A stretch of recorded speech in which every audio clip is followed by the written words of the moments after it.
Hello everyone, હું Mehul sir આપ સૌનું સ્વાગત કરું છું મારી ચેનલ ધ બ્રાઇટર્સમાં. તો આજના વિડીયોની આપણે ડિપ્લોમા સેમેસ્ટર 5 ના જીટીયુ એક્ઝામ માટેના ટોપ 25 મોસ્ટ આઈએમપી ક્વેશ્ચનની જે સિરીઝ સ્ટાર્ટ કરી છે એમાં first of all mass transfer 2 એનો સબ્જેક્ટ કોડ 4350501 છે. એના ટોપ 25 મોસ્ટ આઈએમપી ક્વેશ્ચન જોઈશું. હવે તમે પહેલેથી મારી સાથે આ જર્નીમાં જ છો. આપણે સેમેસ્ટર 1 થી લઈને સેમેસ્ટર 4 સુધી ટોપ 25 મોસ્ટ આઈએમપી ક્વેશ્ચન તમને એવો પ્રોવાઈડ કરેલા છે. જો કોઈ સ્ટુડન્ટ એવો હોય કે જે ન્યૂ છે, પહેલી વાર આ વિડીયો દેખે છે મારો, તો એને હું કહેવા માંગુ છું કે આ જે ટોપ 25 મોસ્ટ આઈએમપી ક્વેશ્ચન છે એવા ક્વેશ્ચન નથી કે જે તમને 70 આઉટ ઓફ 70 માર્ક્સ લાવવામાં હેલ્પ કરશે. પણ આ ક્વેશ્ચન એવા છે કે જે એવરેજ છે અથવા તો જે બિલો એવરેજ સ્ટુડન્ટ છે જેને પાસ થવામાં બહુ જ હેલ્પફુલ થશે. પ્લસ જે ટોપર છે જેને સ્કોર કરવો છે, સારા એવા માર્ક્સ લાવવા છે, એ લોકો પણ પહેલા 25 ક્વેશ્ચન તૈયાર કરશે, એના પછી જો બીજી પ્રિપેરેશન કરશે તો એમને પણ સારું રહેશે. તો કયા કયા ક્વેશ્ચન કરવાના છે એ જોઈએ આપણે. ફર્સ્ટ ઓફ ઓલ તો ફર્સ્ટ ક્વેશ્ચન છે આપણો પ્રિન્સિપલ ઓફ કુલિંગ ટાવર, એટલે કે કુલિંગ ટાવરનો સિદ્ધાંત. 3 માર્ક્સની અંદર પૂછાય એવો ક્વેશ્ચન છે, પણ જો મે બી એની સાથે એક સ્કેચ જોઈન કરે તો એ 7 માર્ક્સનો ક્વેશ્ચન બી થઈ જાય. તો સેકન્ડ નંબર પર છે sketch of pack tower, tray tower, nature tower અને ડ્રાફ્ટ કુલિંગ ટાવર. એવું નથી કે કમ્બાઈન કરીને આવો 4 નો સ્કેચ પૂછાશે, મે બી 1 કે 2 પૂછાતા હોય. તૈયાર કરીશું. મે બી મેં તમને કીધું એમ કે આ બંનેમાંથી જો ભેગા કરીને એક 7 માર્ક્સનું ક્વેશ્ચન બનાવવો હોય તો બની શકે છે. થર્ડ ક્વેશ્ચન છે the operating problems of pack tower, અને ફોર્થમાં છે the operating problems of tray tower. એટલે કે પેક ટાવર ને ટ્રે ટાવરને જ્યારે ઓપરેટ કરવાનો હોય તો એમાં કઈ કઈ પ્રોબ્લેમ્સ આવી શકે, ગુજરાતીમાં કહીએ તો કઈ કઈ ઓપરેટિંગ સમસ્યાઓ છે, એ ક્વેશ્ચન છે આપણો થર્ડ ને ફોર્થ. ફિફ્થમાં છે derive an equation of relative velocity. Relative વેલોસિટીનું સમીકરણ તારવવાનું છે. 7 માર્ક્સમાં પૂછાય એવો ક્વેશ્ચન ને ઇમ્પોર્ટન્ટ છે. આમ તો 25 જ ક્વેશ્ચન છે, બધા જ ઇમ્પોર્ટન્ટ છે, તો એમાં બી બહુ ફિલ્ટર કરવાની જરૂર નથી. 25 વાંચવાના, તમારી પાસે ઇનફ ટાઈમ છે. લાસ્ટ યર છે, પોસિબલ હોય એટલું સારામાં સારું રિઝલ્ટ લાવીશું આપણે, તો થોડુંક ફ્યુચર આપણું થોડું વધારે બ્રાઇટ થશે. ઓકે, ચલો, બ્રાઇટર્સ નામ જ છે ને, બ્રાઇટ એન્જિનિયર્સ. ઓકે, ચલો, 6 નંબરમાં છે the different feed conditions of distillation. ગુજરાતીમાં કહીએ તો નિસ્યંદનને ફીડ કરવાની અલગ અલગ રીતો કઈ કઈ છે, એ ક્વેશ્ચન છે આપણો. 7th છે explain simple distillation and derive Rayleigh equation for simple distillation. એટલે કે સરળ નિસ્યંદન શું છે પહેલા સમજાવવાનું, એના પછી રેલે સમીકરણ તારવવાનું છે. આ બી 7 માર્ક્સનો ઇમ્પોર્ટન્ટ ક્વેશ્ચન છે તમારો. ચલો એના પછી જોઈએ નેક્સ્ટ. તો નેક્સ્ટ 8 નંબરમાં આપણો compare physical absorption and chemical absorption. ભૌતિક ને રાસાયણિક શોષણની સરખામણી કરવાની. 4 માર્ક્સમાં પૂછાઈ ગયેલો ક્વેશ્ચન છે, પૂછાશે એવું નહીં કહેતો, પૂછાઈ ગયેલો છે. ચલો 9th છે explain vapour pressure curve of pure liquid. એટલે કે શુદ્ધ પ્રવાહીનો વેપર પ્રેશર કર્વ સમજાવવાનો છે. તો મે બી આમાં ડાયાગ્રામ હશે તમારો કંઈક કર્વ વાળો, એ ડ્રો કરવાનો છે તમારે. એના પછી છે 10th નંબરમાં એક્સપ્લેન એઝિયોટ્રોપિક ડિસ્ટિલેશન વિથ સ્કેચ. એટલે કે એઝિયોટ્રોપિક ડિસ્ટિલેશન આકૃતિ સાથે સમજાવવાનું છે. આકૃતિ સાથે પૂછાવા જે ક્વેશ્ચન છે 3 માર્ક્સમાં નહીં આવે, 4 કે 7 માર્ક્સની અંદર તમને પૂછાશે. ઓકે, 11th છે define super saturation and list various method of super saturation. એટલે કે સુપર સેચ્યુરેશનની વ્યાખ્યા આપવાની અને એના પછી એની વિવિધ રીતો કઈ કઈ છે એ જણાવવાની છે તમારે.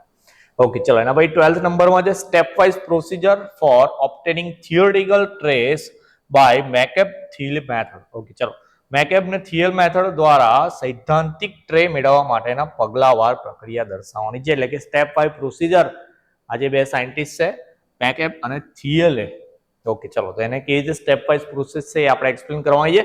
7 માર્ક્સમાં પૂછાય.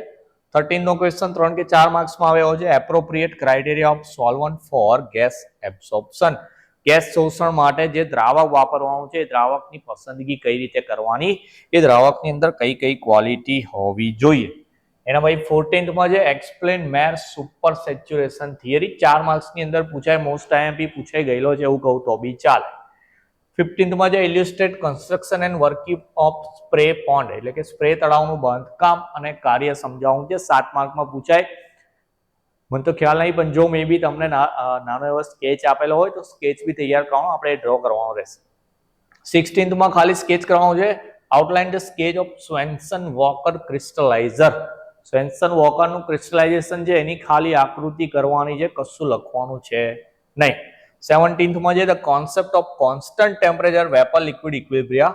સેમ 18th માં છે the concept of constant pressure vapour liquid equilibria. Okay, vapour spelling ખોટો લખાઈ ગયો છે, વેપર લિક્વિડ ઇક્વિલિબ્રિયા એટલે કે વરાળ અને પ્રવાહીનું જે સંતુલન છે એ સંતુલન એકવાર કોન્સ્ટન્ટ ટેમ્પરેચર એટલે કે અચળ તાપમાને અને એકવાર કોન્સ્ટન્ટ પ્રેશર એટલે કે અચળ દબાણ હોય ત્યારે દર્શાવવાનું છે. 7 માર્ક્સનો ક્વેશ્ચન છે. એવું નથી કે બંને પૂછાશે, પણ મે બી પૂછાય તો ઓરમાં હશે. બંને તૈયાર કરવામાં તકલીફ એવી જ થાય છે કે 25 ક્વેશ્ચન તૈયાર કરીને જાઓ સર ઓરમાં આવી જાય, એટલે જ કહું છું બધા જ કરવાના એવું નહીં. મેં એવું કીધું આ બેમાંથી એક જ આવશે ઓરમાં લખવાનો. ઉપર વાળો તૈયાર કરીને ગયા, નીચે વાળો પૂછ્યો છે ને એની જોડે બીજા 2 પ્રશ્ન આ તમને આવડે એવા છે તો પછી આના 7 માર્ક જતા રહે. એટલે કહું છું 25 તો પાક્કા તૈયાર કરવાના, એમાં ફિલ્ટર નહીં લગાવવાનું. મેં ઓલરેડી બહુ બધા ફિલ્ટર લગાવેલા છે. ઓકે ચલો, construction and working of natural draft and force draft cooling tower. તો આપણે ફર્સ્ટ સેકન્ડ ક્વેશ્ચન જોયો તો એમાં નેચરલ ડ્રાફ્ટ ને કુલિંગ ફોર્સ ડ્રાફ્ટનું કુલિંગ ટાવરની સ્કેચ તૈયાર કરી હતી, પણ અહીંયા કન્સ્ટ્રક્શન ને વર્કિંગ બતાવવાનું છે. આગળ જે 20th નંબર પર છે the concept of ion exchange with its application. Ion વિનિમય પદ્ધતિ અને એના ઉપયોગો આઈ થિંક તમે સેકન્ડ સેમેસ્ટરમાં કે ફર્સ્ટ સેમેસ્ટરમાં કેમેસ્ટ્રીમાં શીખી ગયા હતા, આયન એક્સચેન્જ. ઓકે ચલો, 21st માં જે working principle and operation of vacuum crystallization with diagram. Swenson વોકરનું ક્રિસ્ટલાઇઝર હતું, એમાં એકલી આકૃતિ કરવાની હતી, પણ અહીંયા વેક્યુમ ક્રિસ્ટલાઇઝેશન છે એનો સિદ્ધાંત બી કરવાનો છે, એનું ઓપરેટિંગ એટલે કે કાર્ય બી દર્શાવવાનું છે તમારે. ઓકે ચાલો, 22 માં છે an equation of Freundlich for single stage absorption. 7 માર્ક્સનો પ્રશ્ન છે, સિંગલ સ્ટેજ શોષણ માટે ફ્રેન્ડલિચનું સમીકરણ તારવવાનું. ઓકે, 23 માં છે single stage material balance equation for gas absorption. તો ગેસ શોષણ માટે સિંગલ સ્ટેજ મટીરિયલ બેલેન્સ સમીકરણ. ટોટલ 3 પ્રશ્નો થયા આઈ થિંક સમીકરણ વાળા. ફ્રેન્ડલિચનું આવી ગયું, અહીંયા તમારું સિંગલ સ્ટેજ મટીરિયલ બેલેન્સ આવી ગયું ને રિલેટિવ વેલોસિટી વાળું બી હતું. 7 માર્ક્સના છે 3. 4 માર્ક્સમાં પૂછાયો compare minimum and maximum reflux ratio. લઘુત્તમ ને મહત્તમ રિફ્લક્સ. ભાઈ ગુજરાતી મીડિયમ વાળા હોય એ લોકો થોડું ઘણું ઇંગ્લિશ બી રાખજો, એવું પછી પ્યોર શબ્દ ગુજરાતી હશે ખબર નહીં પડે કોઈક વાર. Maximum minimum it's good. 25 માં ડેફિનેશન છે એટલે વ્યાખ્યાઓ છે, કઈ કઈ કરવાની વ્યાખ્યાઓનો એક પ્રશ્ન 3 માર્ક્સમાં ફિક્સ છે, ફાઇનલ છે, પેપરમાં આવવાનો છે. કઈ કઈ વ્યાખ્યાઓ કરવાની છે? Bubble point, dew point, dry bulb temperature, wet bulb temperature, adsorption, adsorbent, magma, seeding અને એબ્સોલ્યુટ હ્યુમિડિટી. ઓકે, તો આમાં ગુજરાતી કરવાની જરૂર નહીં. બબલ પોઈન્ટ ને બબલ પોઈન્ટ જ લખીને આપશે, ડ્યુ પોઈન્ટ ને બી ડ્યુ પોઈન્ટ, વાદળ બિંદુ કે ઝાકળ બિંદુ એવું આવે, પણ ઇંગ્લિશમાં તૈયાર કરવાની. મતલબ જવાબ તો તમે ગુજરાતીમાં તૈયાર કરજો, પણ યાદ રાખજો જરા. તો આ રીતના આપણા 25 ક્વેશ્ચન છે આઈએમપી એ તૈયાર કરવાના છે આપણે. સબ્જેક્ટ હતો સોરી. તો માસ ટ્રાન્સફર 2 જે છે એની અંદર તમારે આટલા 25 ક્વેશ્ચન એકદમ પાકા તૈયાર કરવાના, એટલે તમારા જીટીયુ એક્ઝામમાં સારા એવા માર્ક્સ આવશે. લાસ્ટ યર જે 2 જ એક્ઝામ આપવાની છે, તો સારું એવું રિઝલ્ટ લાવીશું તો આપણે આગળ જઈને બ્રાઇટ એન્જિનિયર બની નીકળીએ, જે મારી પહેલેથી ઈચ્છા હતી ને તમારી બી હશે. તો મળીએ હવે નેક્સ્ટ વિડીયોમાં કોઈ બીજા સબ્જેક્ટના એમપી આપીશ. ત્યાં સુધી આની તૈયારી સ્ટાર્ટ કરી દેવાની.